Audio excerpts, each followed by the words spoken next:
Shalom, Israel. I'd like to give all praises, honor, and glory to Yahweh, Ba'ashim Yahushai, Ba'ashim Kakwadash, the Bawanas to the apostles and the elders of Great Millstone, and Shalom to Lek Abdid, doing his work of faith and labor of love and true sincerity.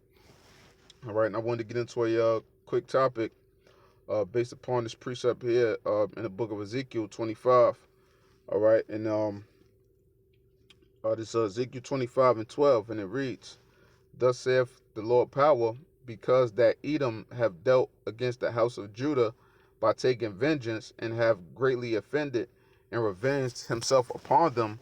Therefore, thus saith the Lord Power, I will also stretch out mine hand upon Edom, and will cut off man and beast from it, and I will make it desolate from Teman, and they of Dedan shall fall by the sword.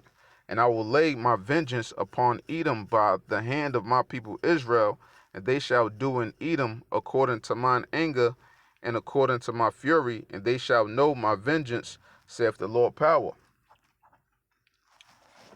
All right, and me touching upon this, because Esau has a long track record of just doing Jake dirty, man. You know, you could take it back as far as you want to go back to the foundations of the earth, with with Jacob and Esau. You want to take it beyond that, the serpent in the garden and everything like that. With them having, you know, pretty much Esau being that serpent, that sly and treacherous person, coming up against, Adam and his woman. That's where it really y'all started, because we know that Adam was of that chosen line, even though at the time what wasn't called Israelites, but it's still of that chosen line in which the Most High, chose out. So you could take it to any point of which you want to take it to as far as our history and us dealing with Edom and them dealing with us. They've always done treachery with us, man. Simply because what? They just weren't chosen of the Most High. The Most High chose us to do great and wondrous works for, man, not them. And that's something that they just can't fathom. That's something in which they can't wrap around their heads, And even going into the book of Obadiah, real quick. Obadiah 1 and 10, and it says, For thy violence against thy brother Jacob, shame shall cover thee, and thou shalt be cut off forever. In the day that thou stoodest on the other side, in the day that the strangers carried away captive his forces, and foreigners enter into his gates, and cast lots upon Jerusalem, even thou wast as one of them. But thou shouldest not have looked on the day of thy brother in the day that he became a stranger, neither shouldest thou have rejoiced over the children of Judah in the day of their destruction, neither shouldest thou have spoken proudly in the day of distress.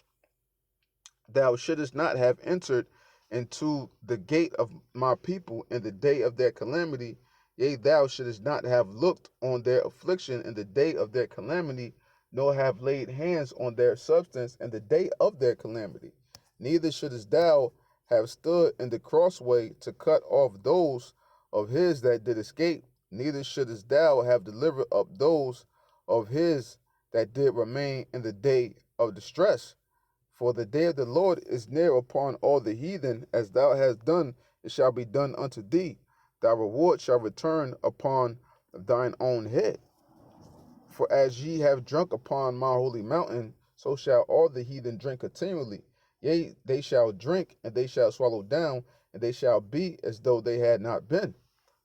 So getting into it, this was the time of, the Babylonian captivity.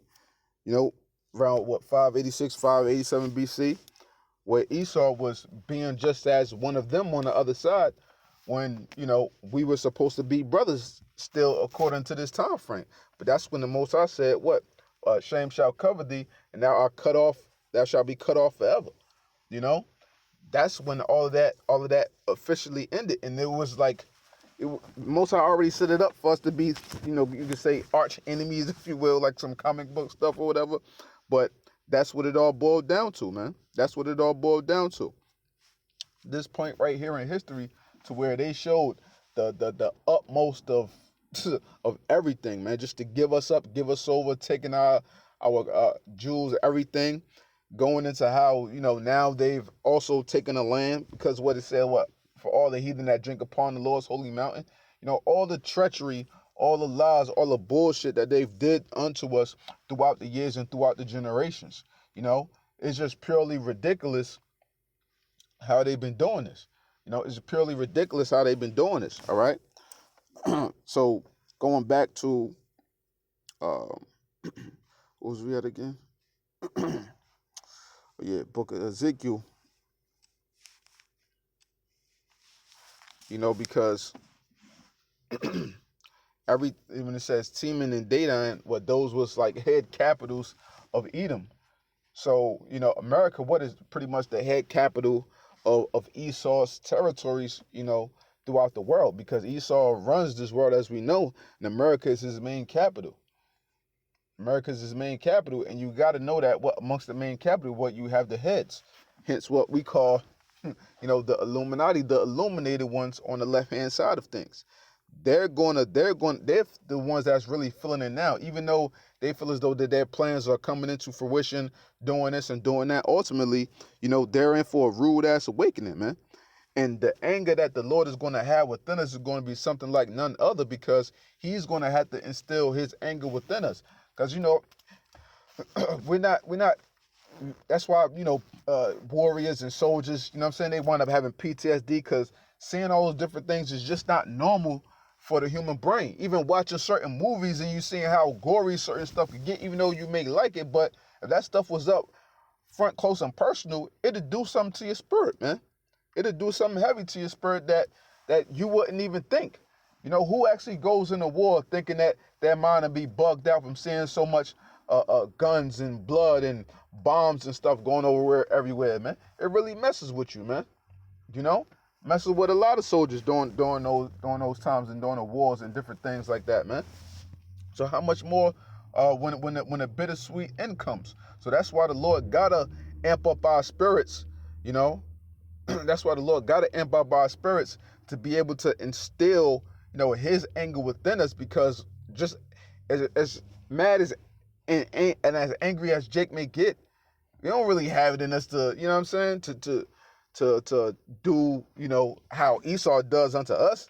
He's the cold-hearted, cold-blooded one that can withstand anything, because that's his nature. That's how he lives. But we're a peaceful people. We don't live how Esau lives, man. We don't live how he lived one bit whatsoever. We're completely different as how he lives, man. Completely different. So Esau is definitely going to see the vengeance, and everything, according to Wisdom of Solomon.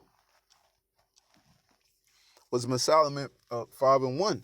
Then shall the righteous man stand in great boldness before the face of such as have afflicted him and made no account of his labors.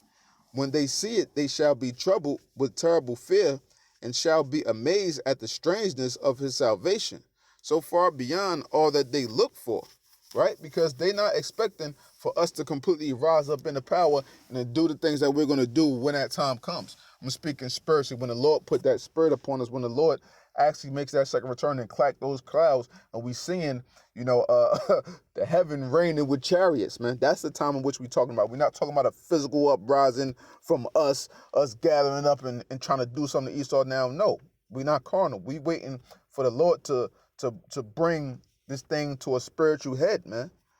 Because now what we fighting in the spirit, until the Lord actually comes on the physical tip. Then that's when the whole playing field of everything completely switches over and it makes that transition, man.